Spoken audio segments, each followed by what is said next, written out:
Hello everybody, my name is Don Canonical, and welcome back to a new art video. Sorry, this one is oh Christ, I guess it's been like 3 weeks in production. Partially because, school, not really letting up on the work even though they should because we're all in quarantine. You'd think they would lighten up with work, but they really don't. But I'm on spring break, so I was able to power through the rest of this. But what I'm doing is the Style Swap Challenge. That's what I call it. I think it's called the Art Style Challenge. I prefer Style Swap Challenge because it just sounds better. But that common hashtag is hashtag Art Style Challenge. That's besides the point. Beside. Shit. I think it's beside. Alright.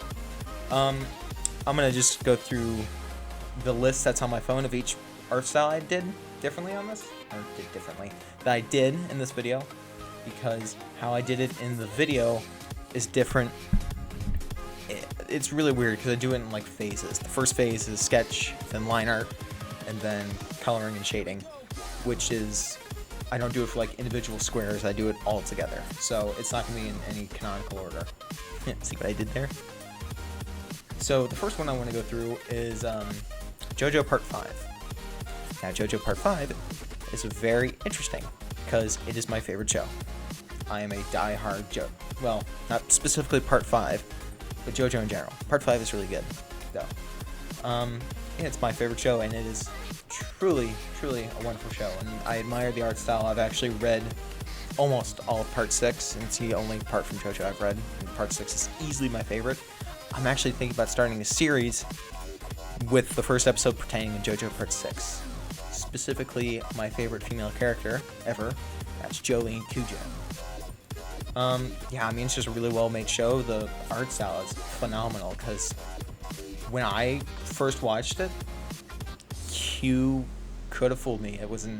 I never expected it to be an anime, but lo and behold, it was. It was a very good one. Alright, the next one is, on my list, is Yu-Gi-Oh! That one, I have always been a big fan of Yu-Gi-Oh!, especially the anime, especially Zexal. Yu-Gi-Oh! Zexal has been my favorite one. It's awesome. I wouldn't say admire the art style. It is really cool how much detail they try and get from shading. Like, you'll see it later on in the time lapse, but when it was just color without shading and shining, oh god, it was so flat. But then you add shading and you're just like, oh my god, it's Yu-Gi-Oh! And it's really cool what kind of depth you can get from the shading. And that's like for every art style. You don't really see anything without color. Like, it's later on, I'll just say it right now, it's Panty and Stocking. That clip was, I think it was 3 minutes, because all they do is shade the eyes, barely, and then shine the hair. Unless there's like what I call extreme lighting and extreme darkness, where it starts like inevitably the colors will be darker. But that's not the situation for this piece. So it, like I said, just took me 3 minutes and I was done with it. The next one. Now this one is one like JoJo's, an art style that I heavily appreciate and also kind of look to for inspiration. It is really awesome because it's still very cartoonistic like JoJo, but it's also very realistic like JoJo. That's why I try and strive for. I'm leaning more towards cartoonism though, but the whole like 25% cartoonism and 75% realism is just awesome. And that's the art style I'm referring to, is that of ohnips. Truly, it was so complicated to make this piece because I had to like scroll through her Instagram, scroll through her videos, do some research, because the line art, I couldn't quite tell what it was. In the time lapse later on, you'll see that I use like it looks like a more a less sketchy sketch, because she's known for her like sketched final pieces. And yeah, it was, so I ended up, before the coloring, I threw aside the sketch art style, and I did a little bit more digging, and I found that her lines, or at least in finished pieces, were actually fairly kind of like fine line art, but it was slightly translucent because you could see the color behind it, but it was much darker. So what I ended up doing was using my regular pen, or my regular, brush, the regular brush I use, and then I turned down the opacity, and I still had a little bit of sketchiness because like her art style doesn't have like the lines perfectly meet up. That's what I really like about her art style. It's not perfect.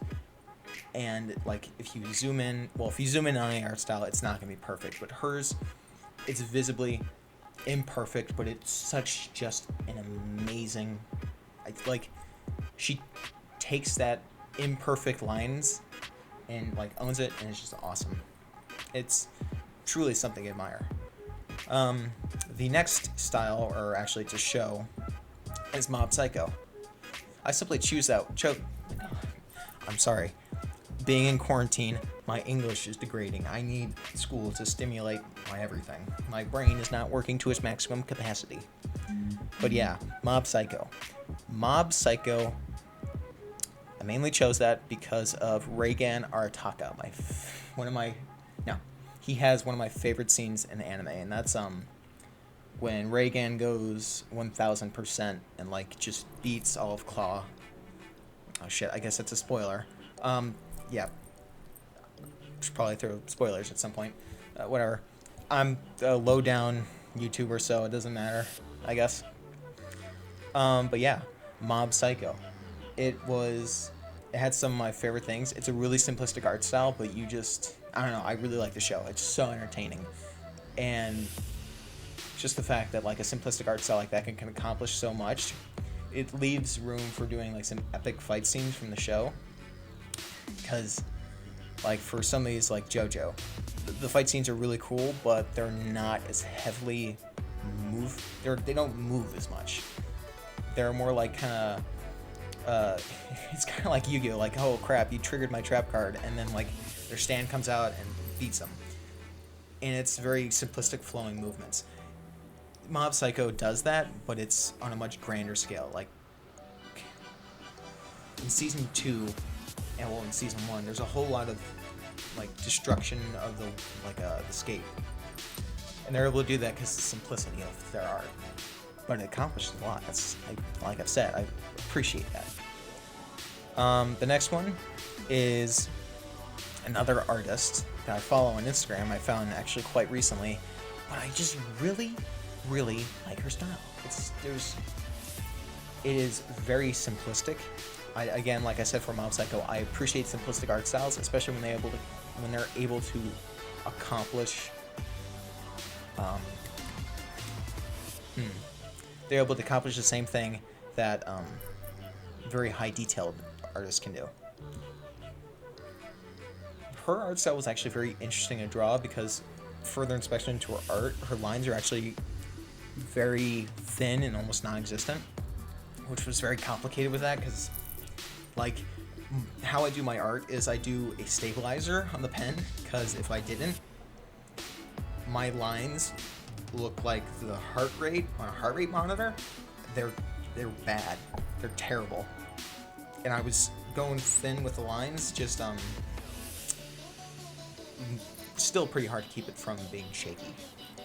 But I mean, it was a lot of fun to do. The next one is actually one that I was featured on his channel for. It was a community redraw. It's Popcross Animations. It was what was the video? I think it was submit your anti-heroes. Submit your anti-heroes. I submitted mine, and well, it's because thinking about it more, he was technically an anti-hero. He selected and he redid it. It was a really cool video, and I really admire his art style because it's I don't know, because there is a visible change from each video. Like, you can see him just gradually progressing with his art style, and it's really cool. It also utilizes gradients. I think it's called single cell shading, and that's when it's like a solid color without a gradient. And it's really cool what he's able to accomplish with that. It was also very complicated to make, because I don't use gradients in the slightest. Big pain. But it was cool. I think it turned out really well in the end. The next one, and well, no, I'll talk about mine at the very end. The next one is Code Geass. I simply chose that one because I really enjoyed the show, and I was kind of grasping at straws for these last few art styles. I mean, seriously, there's what else to say? It's a really cool art style. However, the really interesting part about this one, it was fairly simple to make. The hardest part was the Geass itself and his eye, because when I started looking at images and looking deeper into his eyes, I realized that the Geass was actually had little fragments of white scattered throughout it, so I had to scroll through all my brush presets and see if I could find something to match it. I think I accomplished it fairly well. The one thing is, the Geass is a little thick. Just a little thick. The next one is my art style. What can I say? Oh, actually, my art style changed again. I don't know. I wasn't terribly happy with drawing lips, which I'm like, everybody has lips. You look in the mirror and you're a guy and you're like, oh my god, I have lips? It's incredible. I know it's a fact of life that nobody ever looks upon, but I don't know. It kind of cluster trucked the face, to say a little bit, and made him look too manly? Not manly, no. Too lush. I didn't quite like it. And then the nose, I was actually fairly happy with the nose, but I did want to go for a softer approach to it, so I ended up changing it ever so slightly. I still try and retain some of the things from my previous art style, so like the I don't know how you'd say it, like the very edge of a nostril. I try and keep some things to make it still fairly realistic, but also still fairly cartoonistic, which is something that, like I said before, I try and adapt to my art style, being inspired by JoJo and ohnips. Yeah, I hope you all enjoy the rest of Speedpaint.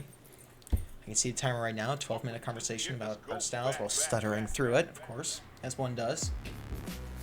That's all for me. Enjoy the rest of the video. The links to the artists that aren't shows will be down in the description below, as well as anything else I decide to add. Go check them out. They are extraordinarily good artists.